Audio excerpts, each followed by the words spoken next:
आप आजकल अगर समाचार पत्र पढ़ते हो, टेलीविजन पे खबरें देखते हो, तो अक्सर आपने ये शब्द सुना होगा कि सारी दुनिया में अभी गर्मी बढ़ रही है, धीरे धीरे दुनिया और ज्यादा गर्म हो रही है। आज से लगभग 100 वर्ष पहले दुनिया का जो औसतन तापमान होता था उसमें लगभग 2 डिग्री सेंटीग्रेड की वृद्धि हो गई है। हमारे भारत के और दुनिया के बहुत सारे वैज्ञानिक जो इस विषय पर काम कर रहे हैं, उनका ऐसा मानना है कि अगर इसी रफ्तार से दुनिया चलती रही तो अगले 20 से 25 वर्षों में और अधिक से अधिक सन 2050 तक आते आते सारी दुनिया की गर्मी और ज्यादा लगभग 4 डिग्री सेंटीग्रेड तक बढ़ जाएगी।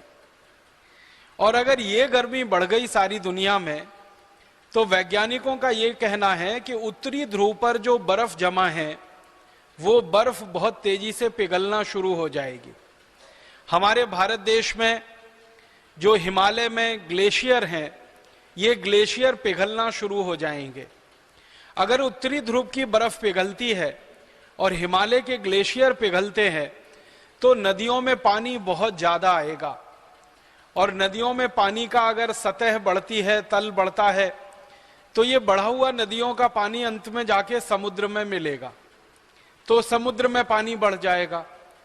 और कहा यह जा रहा है कि समुद्र के पानी में थोड़ी सी बढ़ोतरी अगर हो गई, मामूली सी बढ़ोतरी अगर हो गई, समुद्र के पानी में आप कल्पना करिए लगभग 6-7 इंच की वृद्धि अगर हो जाए, वैज्ञानिक तो अनुमान कर रहे हैं कि 12 से 14 इंच की वृद्धि हो सकती है, लेकिन अगर 6 से 7 इंच के समुद्र के पानी के सतह में वृद्धि हो गई तो आपको बहुत दुख होगा ये जानकर कि दुनिया के बहुत सारे देश उसमें डूब जाएंगे।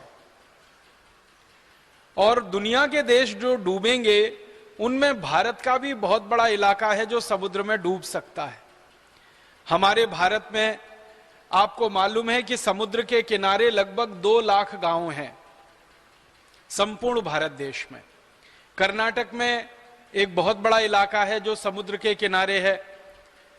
आंध्र प्रदेश का एक बहुत बड़ा क्षेत्र है जो समुद्र के किनारे है। तमिलनाडु का एक बहुत बड़ा क्षेत्र है, समुद्र के किनारे है। केरल का बहुत बड़ा क्षेत्र है, समुद्र के किनारे है। बंगाल का बहुत बड़ा क्षेत्र है, समुद्र के किनारे है। उड़ीसा का बहुत बड़ा क्षेत्र है, समुद्र के किनारे है। भारत में ऐसे लगभग 12 राज्य हैं जिनका कोई ना कोई इलाका समुद्र से लगता है। और अगर समुद्र के तल में 5-6 इंच से लेकर 12 से 14 इंच की वृद्धि हो गई तो भारत के लाखों लाखों गांवों का अस्तित्व खत्म हो सकता है।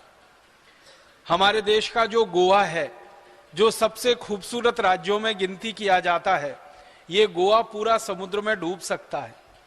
मुंबई का इलाका पूरा समुद्र में डूब सकता है। केरल का आधे से ज्यादा इलाका समुद्र में डूब सकता है।